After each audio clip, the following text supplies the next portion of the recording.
Nuna, you muted. Yeah. Okay, down there's a thing. There's a mute, unmute button. Oh, technology. Welcome.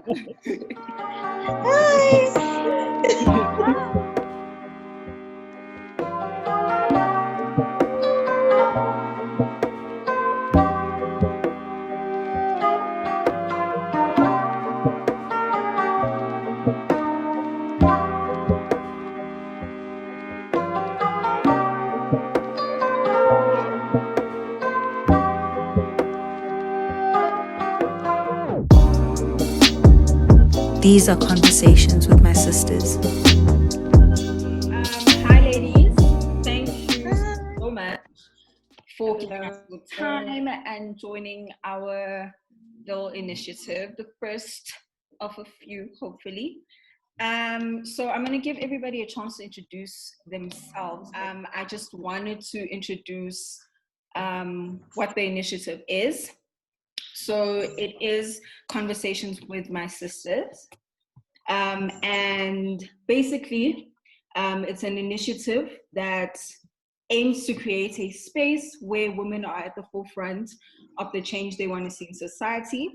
It aims to facilitate a process for making personal connections with another based on improved understanding, as well as disclosing and sharing reactions to pictures or narratives in a mutually respectful way. We're not trying to create a space where we are debating. There's not necessarily a right or wrong answer. We're just sharing our experiences. And that's what the initiative is about. Again, welcome and thank you so very much. It will be recorded. We are hoping to put it on YouTube in the future. So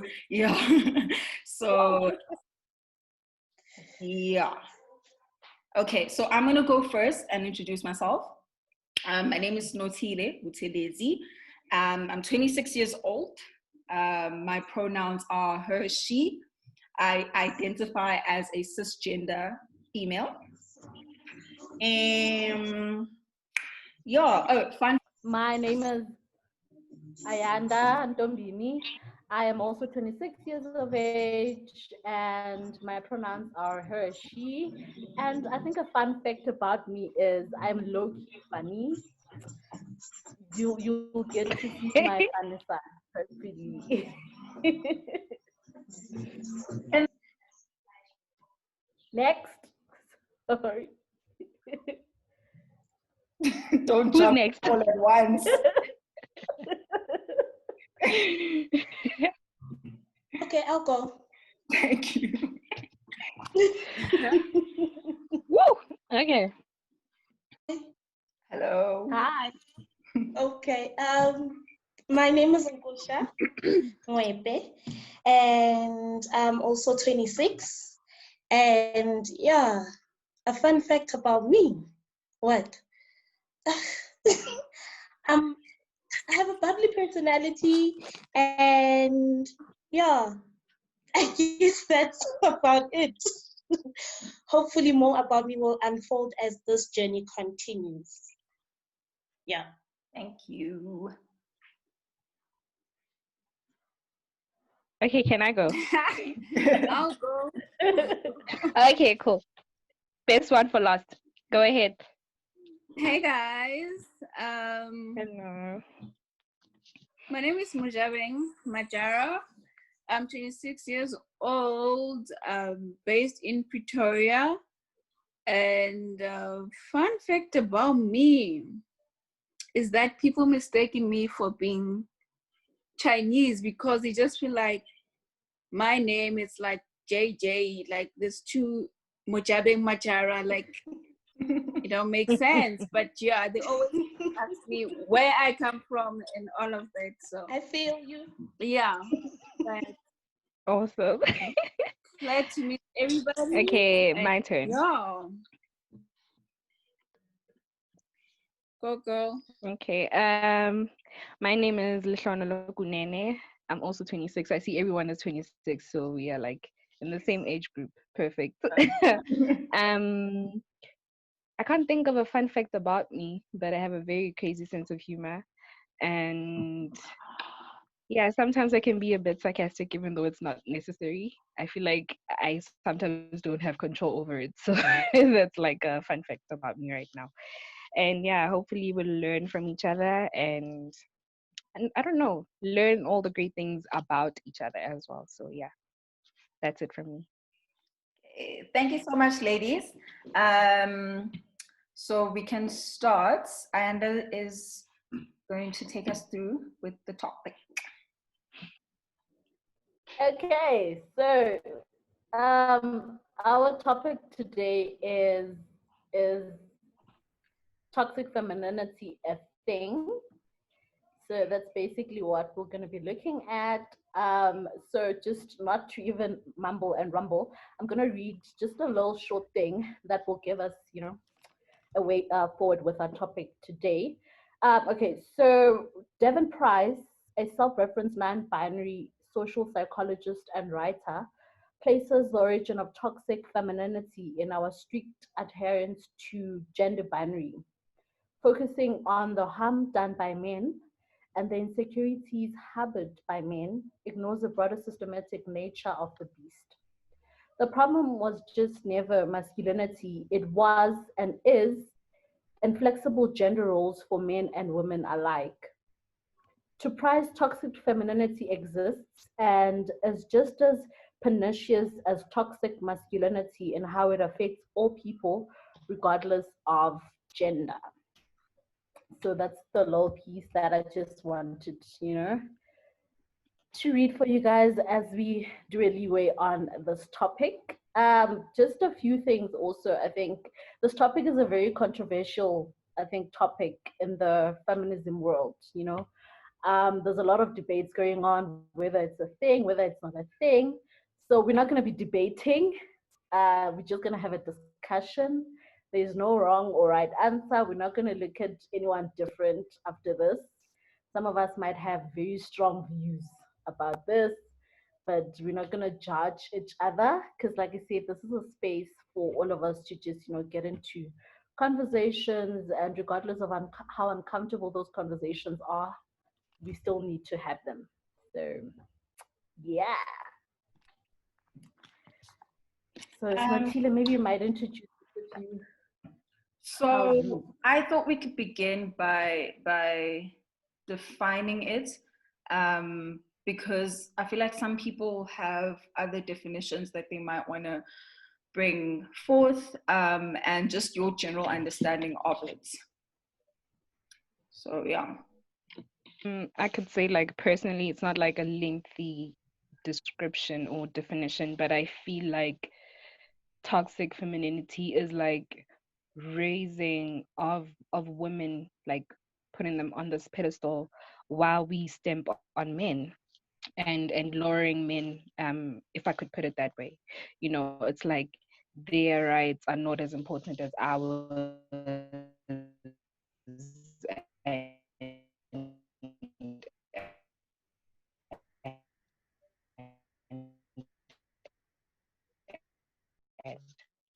so that's just basically my 2 cents about what it means to me.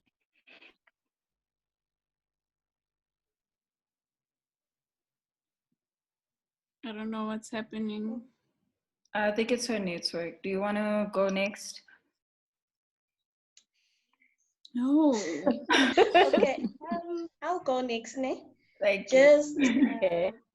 my understanding of it, ne, is that from what I read, not understand, but from what I read, what intrigued me was the part that said toxic femininity is when one works to the benefit of others, but to the detriment of themselves. So from my understanding, it was the thing of... That's it. Anyone else? Pardon? she froze for a second, so she's just coming back. You can continue. Oh, okay. Yeah, so from what I understood about this is basically oppression in a way, whereby you oppress yourself. due to the societal expectations that are around us, due to how what is expected of a woman, what is a woman, the way a woman is being defined in our society. So that was my understanding of it and how we perceive it and take it at the end of the day. Okay, Yeah. for me, toxic femininity is basically where women are the enabling factors. So and often it results in women being the gatekeepers of patriarchy. We are the ones that are enabling such behaviors. We are the ones that are saying, yes, actually that's how it should be. And often we project it onto other people, and then it becomes really toxic. I agree with you. I really agree with you, eh? Because at the same time, I also had that feeling that you think men are the ones who are the drivers of this. But in reality, we women are the drivers of it, because at the end of the day, we push each other. Do you understand? We oppress each other more than a man would oppress us. You understand? So I totally agree with you. Yeah. For me, I would say that, toxic femininity, right, is about defining womanhood so shallowly that a woman feels degendered at certain instances. It's about looking at, it's like having a criteria of a difference between a woman and another woman.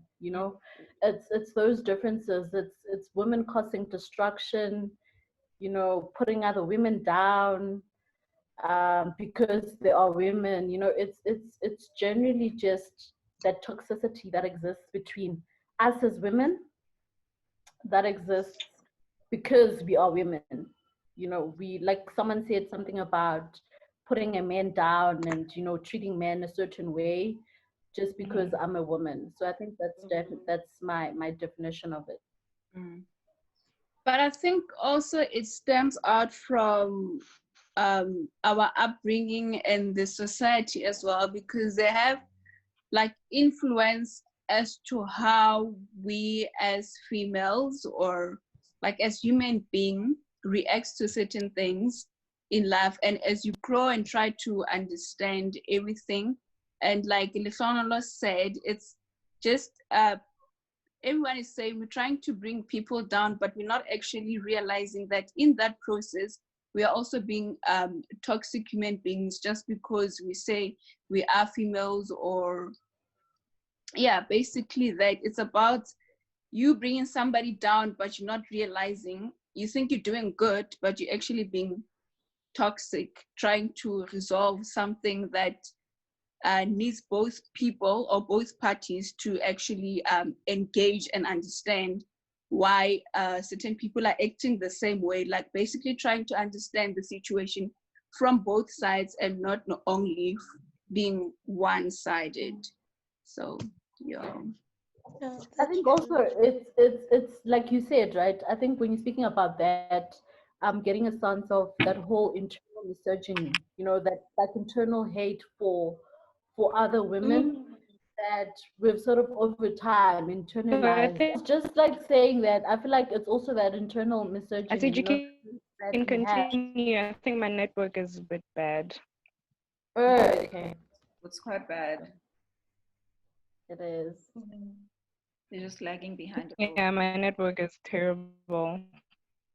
Yeah, but I think this thing is there isn't much research about it.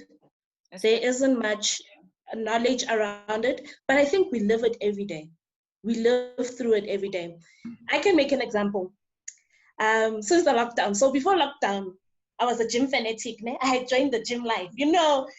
It's me and Planet Fitness all the way. And then because it began and it stopped a whole lot of things, I stopped. You understand? So I'm the kind of person who gets motivation from another person. I can't gym alone. I won't lie. So obviously you gain a few pounds, you gain weight. And then you get to work. You haven't been to work for like a month or two, and you get to work. And the first thing people say is, "Oh, Kimayang, you've gained so much weight." And I hate that so much. But what frustrates me the most is that I'm getting this from women. I'm not getting it from a guy. Do you understand? And I'm like, one thing I've asked them is like, have you ever seen me thin? Have I ever been skinny? Nah. Because I've been chubby my whole life. And when now you come and you tell me how much I've gained weight, you understand? It pushes you to say the most meanest things. Because you end up asking them, dude, I don't budget with you, eh? It is my money at the end of the day, not our money. So it's those things that leads to what Ayanda was saying, that it can lead to self-hatred or hatred for other women because of it's like a certain beauty is looking like an hourglass. Do you understand? That's the set standard that women have set. And it leads to you looking in the mirror and saying, I'm not good enough. Do you understand? What do I need to do to look like other women?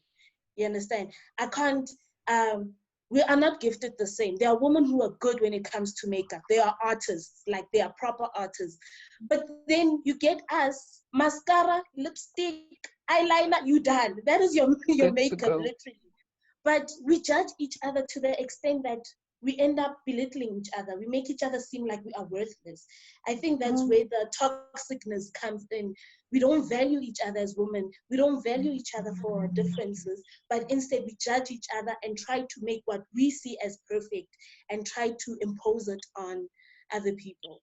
So I think that's also a problem that needs to be, that we as women. I actually read something very interesting. So they were defining toxic femininity versus toxic masculinity, which will be another topic for another day. But for now, so they were basically saying that the reason why toxic masculinity it's called out more often than toxic femininity is because toxic masculinity, it expresses itself as violence more often than not, which also goes back to how we were raised. So toxic femininity is harder to pinpoint and it's harder to call out because it expresses itself as words, and it's less physical than toxic masculinity. So again, we don't notice it, we don't see it, we live with it, we see it every day, we've normalized it, but it's still toxic. So I'm a feminist, and I can't be calling out toxic masculinity and completely ignore toxic femininity because it exists and it is a problem. That's true. Yeah, I like how. Oh, sorry. You can go ahead, Mjan.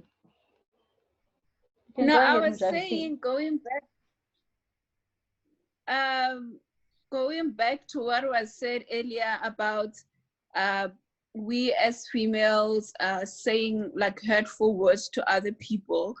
I realized that people who say those things, they do that to feed their ego, because now it's a sense that you stop going to the gym, you picked up few pounds, which is okay for you because you know why you picked up weight or you lost weight. But for them, just like, oh, now we're both on the same level. And for them, it's like, it's a right thing for them to say, but it's actually a hurtful thing to say to somebody else because they actually don't know what's happening in that person's life. What if like you're going through certain things and you couldn't have time to gym or whatever. So it's like just saying to make them feel themselves like feel better, because now we sort of like we're in the same, so she's not better than me or anything else. So it's just to make themselves feel happy, but they're not aware. Okay, some are actually aware that what they're saying is not great, but they continue doing it anyway. So it's not about you, but it's actually about them feeding their ego. So I think definitely, like, I think more than anything, what toxic femininity does is that rather than creating perpetrators, whatever, it creates victims, right? So if you're a person going to work and people are constantly saying, oh, you've gained weight, oh, you're a certain way, right? You start to internalize all that hate, and it doesn't like happen all the time. But when you see someone else, probably like a skinnier person, you start to having certain assumptions about them, or rather even you'd behave a certain way, towards them. And like Snotile said, we've normalized such things. It's normal for some of us who've been big all our lives. It has become the normal, the new normal, where if you're going to a gathering or work, whatever, people have to talk about your weight. And for some reason, you have to be okay with it, because if you're not okay with it, and then people will start seeing it as, oh no, she's not okay with it because she has a low self-esteem. And it's not even about you having a low esteem. It's about people saying hurtful things and people getting away with it because they're masking it as, oh, she's obviously going to have a problem with it, because she doesn't have self-confidence, or because she doesn't have self-esteem to be okay with her body. And its toxicity is it's so hurtful in a point where you also start to create certain thoughts. You have a certain train thoughts about yourself as well, right? Where you no longer, like, I know people that no longer look at themselves in the mirror because of what people have said to them. And I think really we need to have these discussions and to talk about these things, because as much as we hide behind feminism and toxic masculinity, we need to have these discussions about ourselves as well. We need to call each other out to say, but no, what you're saying is wrong. What you're saying might not necessarily have an effect now, but it might have an effect later on. So yeah. Yeah, guys. And another thing, we feed this toxicity to our kids, from a from a very young age, whereby we set a level of beauty for them. Do you understand? Being beautiful means wearing lipstick. Being beautiful means having this and that and this and that. Being beautiful means not acknowledging your natural self. Do you understand? So I think that this thing is fed to us from a very young age, and we grow up with it without even being aware of it. And I think that's the reason why today we end up feeling this way and being so judgmental towards each other, and adopting things like self-hatred. And you understand? So I think it really starts from when we're young. So if we can deal with this from our babies, to help them realize that you don't have to look a certain way to be accepted in the society, or to be seen as beautiful, or for you to be acknowledged as a human being. You understand? So maybe if it can start from our kids and work our way up, then it would be, yeah. Yeah, I think also sorry. that's, I think, also another way of actually even masking this whole thing is from having conversations such as these, from telling someone else that it's not okay for you to say this, or it's not okay for you to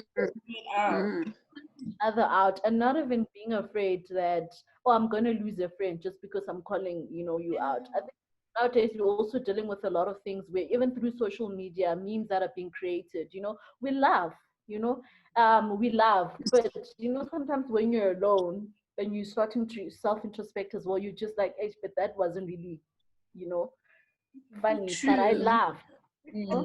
And we really we really need to start calling each other out. I'm not saying cancel the whole culture of memes and but I'm just saying be mindful and be kind. There are memes of women going around, and as women we laugh, say, oh, why is she doing this, oh, why is she like this, why is she, we're not even calling each other out. We've normalized it, and it's so wrong. It's wrong. What's wrong? We must call it out. That's so true. That's so true. And just so for me, there's absolutely nothing wrong with femininity in its entirety. Being feminine, it's a beautiful thing. Do you, babes? So, but it actually becomes an issue when we start weaponizing it. You see, now it's a weapon. So an example was, not sure if you guys are aware of it, but a week or so, there was this video that came out. I think Ayanda and I actually spoke about it, but it came out. So this video, it was of one of the celebrities, Sharon, the Queen, SK Koza. He was with his mates or whatever, having a good time or whatever. And there were, these ladies were there. They were naked. They were naked. In a room full of clothed men, they were naked. So they were naked. They were. They were naked. I'm sorry, guys. Okay. Okay. So my point is that often. Go on. Okay, let's take away from the fact that we are in lockdown, there are social distancing restrictions, there are alcohol bans, all of that good stuff. And let's just talk about how sometimes women put themselves in extremely compromising situations, which I feel is also part of toxic femininity. And as much as we can say that women have a right to their bodies, women have a right to express themselves physically how they want. They have a right to dress how they want. But when we start weaponizing our femininity, when we start weaponizing sexuality, then I think it also becomes extremely toxic, because now the following day, the same women that were in that situation went on to say that, no, we were drugged, possibly raped as well. We woke up, we had no clue what had happened. And then you watch the video and you're like, babes, it was nice. It was so nice. So now, can we also, because, yeah. So essentially, you say, can we just talk about those situations and instances?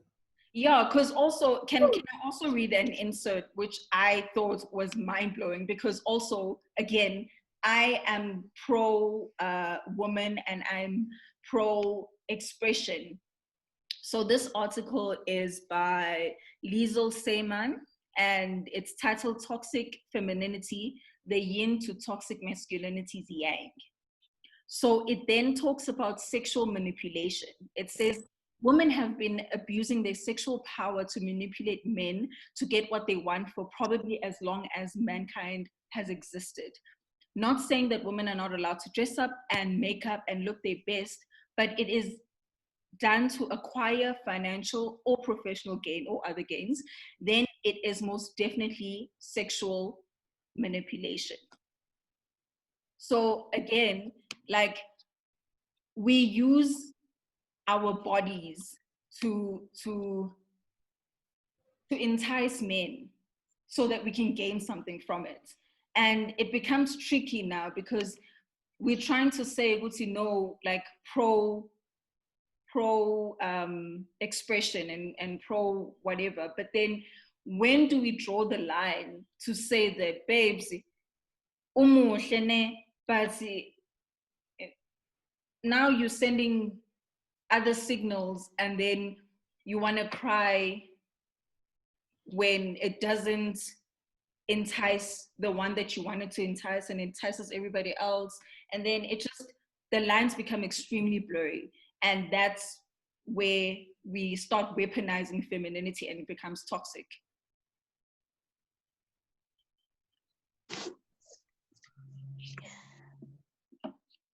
That's true, eh?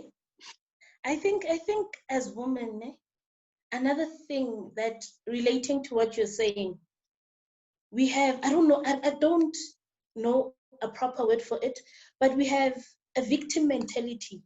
Do you understand? Like, we have that thing of, we do something, tomorrow you wake up and you feel embarrassed for doing it. and you find that the only way to escape it is to scream rape. The only way to escape it is to belittle another man, to say, no, they forced me into doing that. So I think, I don't know if there's another word we can use, but I think to a certain extent, we have that victim mentality, that shame mentality, that pretty mentality, and we tend to use it in a very wrong way. Do you understand? We use things according to what's happening right now in our society. A very serious thing that's happening right now. A lot of women are getting killed. Do you understand? But there are women out there who are using it to their advantage. Do you understand? So when you even receive a story, you don't know which one is real and which one is fake, because there are women out there who will use it for their own benefit, just because they didn't get what they wanted. Like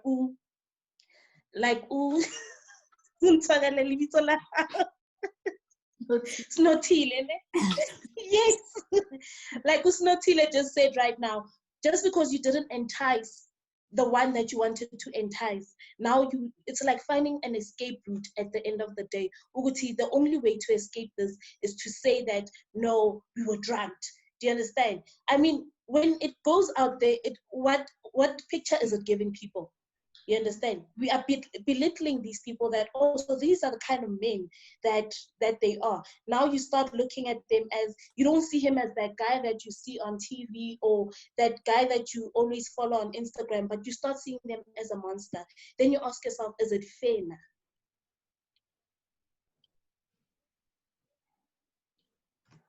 And I think also, like, whilst we're even talking about the whole thing, the whole sex party that was happening, I think also another important thing, or rather like a very like highlight to the whole thing, was even before the women actually reported that, oh, we were drugged, we could have been raped, men were saying, like, as the video went out, right, men were having conversations obviously amongst themselves, and the discussion was, you will see what will happen tomorrow, right? These women are going to come in and then they're going to say that they were raped, they're going to say that they were drugged, right? So I think also what that does then is that it invalidates all other women's experiences, like women who've really been drugged before, women who've really been raped before. You know, it sort of does, it questions the whole movement again, because men are coming in to say, but you guys, you always are the ones to cry foul, to say, oh, we've been drugged, oh, we've been raped. But why do you constantly put yourself in these positions, right, where the outcome might not necessarily be as you have expected? I mean, if you're dancing around, or you're having fun, you're naked around fully clothed men, like, in your mind, what is going on? Like, is it a freedom of expression of some sort? Because I am really struggling with that. You know, is it me express, like, imagine me right now, I'm just walking outside going to buy bread and I'm naked, right? I'm not saying that then we should say, oh, but she was asking for it. I'm just saying, but to what level, you know, and to what degree are we putting ourselves there? Are we self-expressing, you know, and we just want other people to be included there? Like, it's a very sensitive issue. It's a very sensitive topic as far as rape is concerned, you know, as far as any type of sexual assault is concerned. But we really need to gauge at this and start really thinking about some of our actions, eh? Some of our actions are just telling. They're very Because my chat with the whole thing was that should something have happened, and God forbid they were really drugged and raped, and then a video like that were to come out in court. I mean, again, it's not to say that it's we're not trying to take responsibility away from men. And, okay, I'm wearing my short skirt walking around. I don't want to be sexualized in any way. But also, I think that these conversations are important because we also need to start introspecting as women as well. Like I said before, toxic femininity also includes weaponizing your femininity in order to gain whatever you want to gain. And then when you don't gain it, it starts being an issue because now you want to say you were raped, you want to say you were sexually assaulted, you were, and again, we live in such a society where things like that are at the pinnacle. Like, we can't ignore it. It's happening every single day, every hour, every second, as the stats say. But also, we need to go back and say we recognize that. But what conversations are we having as women to call each other out and to say, babes, or Pilai, like, you can't be living, everything that you do has consequences. So you can't be expressing yourself in a toxic manner, and then when toxic things come your way as well, you want to say something completely different. It's conversations that we ought to have continuously and constantly, and call out toxicity, especially in women. Yeah, but with that, I think the most difficult part is now, as women, where do we draw the line between freedom of expression and toxicity? Where does it start? Where does it end? Do you understand? I think maybe if we can get an answer for that, a lot of us would be able to recognize when whatever you're doing is actually now toxic and no more a sense of freedom of expression. So I think it's about, if we can get where the boundaries of where does it start, where does it end, which is a difficult one. It's a very difficult one, because again, like, it depends on the person. It really depends on the person. There's no clear cut answer to that. I could wear I don't know. I could wear like a really skimpy, revealing outfit. But I mean, I'm not trying to get nobody's attention. I just feel good because I look good. And, also where I'm going to the beach, or I'm going across the street. So, I mean, I think it becomes toxic when we start using it as a weapon, or we start using it to gain something. Then we can say, hey, babes, I hope.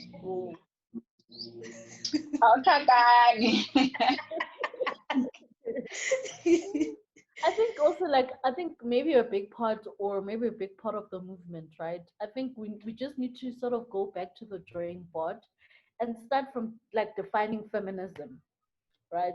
Because this is where all these ideas are coming from, like these ideas of my freedom of expression. I need to be able to do certain things. I need to be able to walk down the streets and men not sexualizing me, right? I think we just need to go back and define the whole movement of feminism and what we're really hoping to achieve by saying amandla to women. Because for some reason now we've sort of lost the plot. I mean, we have things such as men saying, oh, this is feminism light, and this is feminism, right? I think we just need to go back to the drawing board and sort of have a discussion around certain definitions to certain courses, because I think with also toxic masculinity, what exists also, it's that idea of sexism, right? How do we then say, okay, is toxic femininity the same thing as feminism? Does it exist in the same, barrel of movement, or is it totally different? We need to literally go back and redefine certain things, redefine, um, and such spaces, I think, are there to redefine. We're not saying we're going to redefine the whole movement and we're going to create a Bible where every woman needs to follow what we're saying, but we're just basically coming in and we're saying, guys, it is not it, eh? What's happening? No, like, and I'm trying really hard not to, like, say, like, controversial things or say certain things. I mean, I don't want to be dragged to filth, but I think, we talk about family meetings all the time, and I think women also need to have a family meeting where we sit down, we call each other out, of our nonsense, and we're not even in any way saying if a person benefits, whether like someone is a sex worker, then that's wrong, or that's toxic femininity. That's a job. But I'm just, coming in to say, can we just come together and Call each other redefine out. and because I mean the way we are treating ourselves, right, is essentially how men treat us. And when men start to reciprocate that treatment, we kind of like, oh no, why? Oh, you sexist. Oh, you this. Oh, you bitch. Yes, No, you started. So what you they mean? understand. you know. So I think we really need to do this down. Unity. We need that And have unity. our elders maybe teach us certain things, and maybe. But also, guys, have you during umshado, traditional weddings, angithi umfazi uyalayiwa, right? Yo, Have you heard the things they say to a woman? Have you heard? Like, let's just if you can be told such things when you're about to enter into a marriage, guys, then see how will be really, because you get there and you are told a woman is supposed to act 1, 2, 3. A woman is supposed to be 1, 2, 3. Yes, you can work, but don't forget your place is in the kitchen. Your man must find 1, 2, 3 when they come back from work. And you're like, okay, what if me and Uhabi have decided on a 50-50 thing, but now they tell me no, such thing. So I feel like even culture contributes, and culture and religion. You understand? Because some things that we read in the Bible, the things that it says about how a woman is supposed to act, or the woman, you understand? I feel like also those things contribute to this whole toxic femininity. And how can we deal with that at the end of the day? We can't rewrite the Bible. You understand? And we can't change some cultural practices. But when do we as women stand up and be like, but whoa, enough is enough? You understand? Because reality is that Sasa Ayanda is going to say enough is enough. But me, Nangusha, I'm going to be like, no, this is what is expected of us. Umfaz, we ends 1, 2, 3. So I think going back to what we talked about earlier, and I think Gusha, you mentioned the whole thing of such traits of toxic femininity being passed down from one generation to the next, right? I think the conversation really should be, it ends with us. It starts with our children not being toxic to other females, right? I think we speak about things such as toxic femininity, and we don't really realize the impact that socialization has on us as women, right? We socialize a certain way, and when we have girl children, we teach them the same things that we're being taught, right? So something as simple as like a wedding and ugialwa, sitting down with other women, and they're basically telling you this is how you're supposed to be in your marriage, this is how you're supposed to be as a woman, right?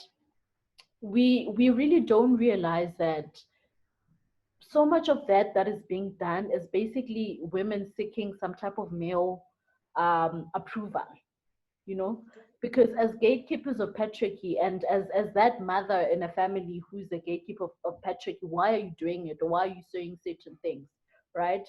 And I've come to realize that a lot of women actually say certain things or do certain things a certain way just to have that sort of illusion that they have a seat at the table with men. They get to treat women a certain way, and men get to okay that. And once a woman gets to that level, it's child time. Eh? Once you get to a level where you feel like males um, prefer a snotilia to engusha, right? You're gonna treat all of us like fools out here. You're gonna treat all of us like we've got nothing. You are the alpha and the omega of all women. And I think it needs to stop with us. I think it needs to stop with us, and it also needs to start with the generation that's coming after us to say, listen, this is how you do it. There's really no Bible of how to be a woman. Just be kind, be considerate in your thinking, be considerate in your sayings, and we're gonna have and call each other out. That's also one thing to say. Do not be afraid to call each other out, because we've done it so many times where we're told. I mean, when we're having such conversations, people are gonna turn this whole thing 360 and saying, "Oh, you guys are not feminism," because that's not what feminism is about. The feminism world, toxic femininity doesn't exist. We only acknowledge toxic masculinity, and I mean, you look back and you start to think, but "Ish, can't I?" And then people will start treating you a certain way, and not inviting you to certain things, because that's how we as women work. Unlike men who are very violent when it comes to certain things, we aren't violent. Our violence is, oh, okay, so she thinks that way, will socially exclude her in certain things, and that is very damaging. So yeah. Yeah, that is true. Marriage and femininity. I Can we actually, invite our grandmothers to this conversation and question actually, some of these things? Because honestly, another example was the whole Jada and Will Smith thing. I think for me, with the whole Jada thing, right? I have literally two sides to the whole thing, right? There's a Jada who, during their separation, went out of the marriage and did whatever that she did, right? Of which men do it all the time. I mean, when we separated, it means we separated. Basically, we can move on with our lives and be okay with it, right? And I understand the whole concept of other people questioning that whole thing to say,